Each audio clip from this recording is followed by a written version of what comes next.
Hello guys, welcome back to my channel. तो आज की क्लास के अंदर हम करने वाले हैं टाइपोग्राफी का पहला प्रोजेक्ट। तो लास्ट क्लास मैंने आपको टेक्स्ट की प्रॉपर्टीज़ बताई थी एंड आई होप आपने वो वीडियो प्रैक्टिस की हो और आपको सारी सेटिंग्स टेक्स्ट की अब पता चल गई होगी। तो बिना टाइम वेस्ट करें चलिए करते हैं स्टार्ट। सबसे पहले तुम्हें अपनी एक शेप बना लेनी है जिसके अंदर आप अपना टेक्स्ट लगाने वाले हैं। तो मैंने एक शेप यहाँ पर अपनी बना ली है और आपको अपना टेक्स्ट भी लिख लेना है जो आप टेक्स्ट यहाँ पर इसके अंदर लगाने वाले हैं। तो मैं यहाँ पर लिख रहा हूँ मेक। तो मैं जल्दी जल्दी अपना जो है टेक्स्ट लिख लेता हूँ।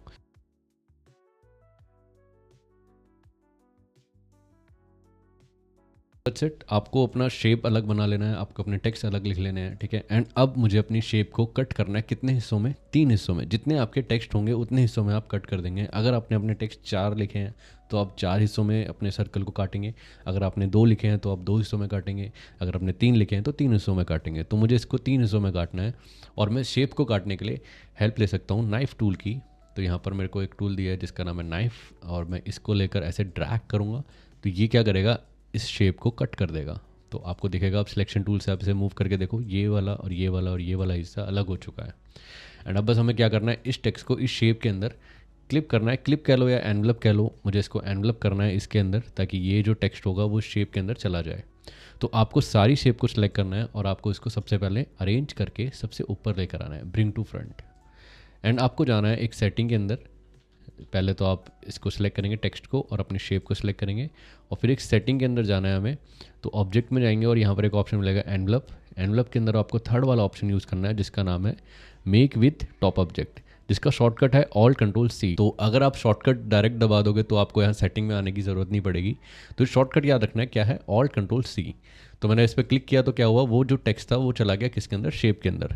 तो मैं सेम प्रोसेस रिपीट करने वाला हूँ इन दोनों के लिए। तो मैंने मोर को सिलेक्ट किया और मैंने फिर शेप को सिलेक्ट किया and then alt control C, ये क्लिप हो गया। फिर मैंने प्रोजेक्ट को सेव किया एंड देन शेप को सिलेक्ट किया and then alt control C.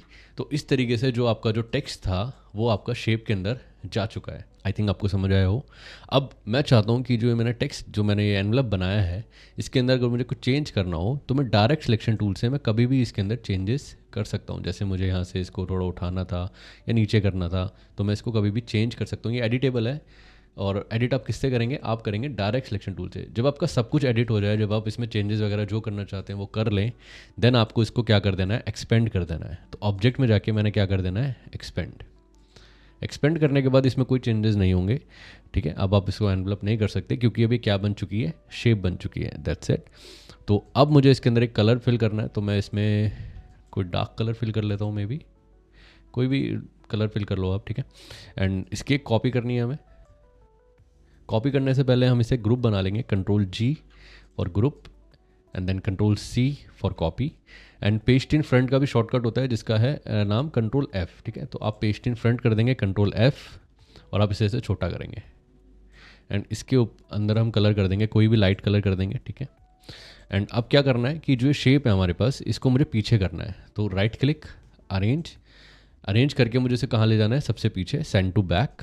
तो ये हमारी जो छोटी वाली शेप है वो पीछे है और जो बड़ी वाली शेप है वो आगे है, ठीक है। इन दोनों को पकड़ना है और मुझे इसको कर देना है ब्लेंड। तो ब्लेंड करने का शॉर्टकट होता है alt control B. Alt control B, blend tool का जो शॉर्टकट होता है वो ऑल्ट कंट्रोल बी होता है।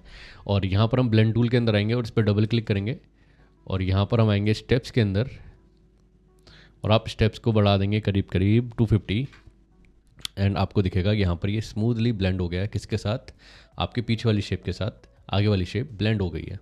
ओके कर देंगे एंड आपका जो प्रोजेक्ट है 90% बन चुका है, ठीक है। And that's it. अगर आप चाहते हो पीछे वाली जो शेप है वो थोड़ा बहुत उसको एडजस्ट करना है तो आपको जो पीछे वाली शेप है उस पर डबल क्लिक करना है। इससे क्या होता है, इससे ये आइसोलेट मोड में चला जाता है जिससे कि हम इसे सेपरेटली मूव कर सकते हैं। अब ये सेपरेट मूव हो रहा है, राइट। तो आप इसका डायरेक्शन वगैरह कभी भी चेंज कर सकते हो, ठीक है। आपको आइसोलेट मोड से बाहर आना है तो आप यहाँ पर डबल क्लिक कर दो बाहर, तो बाहर आ जाओगे आप फिर से। अब बस मुझे क्या करना है, इसकी एक बाउंड्री, एक आउटलाइन बनानी है, ठीक है। तो मैं क्या कर रहा हूँ, मैं इसकी कॉपी कर रहा हूँ, ठीक है। और जो कॉपी वाला जो हमारा जो शेप है उसको मैं क्या कर रहा हूँ, रिलीज़ कर रहा हूँ। ब्लेंड टूल में जाके क्या कर देना है, रिलीज़, क्योंकि मुझे खाली ऊपर वाला पार्ट चाहिए था, मुझे पीछे वाला पार्ट की ज़रूरत नहीं है। तो मैं इसको डिलीट कर रहा हूँ, मुझे खाली ये चाहिए था। और इसके अंदर हम कलर कर देंगे may be yellow, light colour, और इसको हम स्वैप करके कर देंगे स्ट्रोक में। क्योंकि मुझे फिल नहीं डालना, मुझे क्या डालना है, स्ट्रोक, और मैं इसको उठाकर इसके ऊपर यहाँ पर रख दूंगा एंड डन। आई होप आपको ये प्रोजेक्ट पसंद आया हो। अगर पसंद आया तो लाइक करें, सब्सक्राइब करें और इस चैनल को जितना हो सके उतना शेयर करें। मिलते हैं अगली वीडियो में, बाय बाय।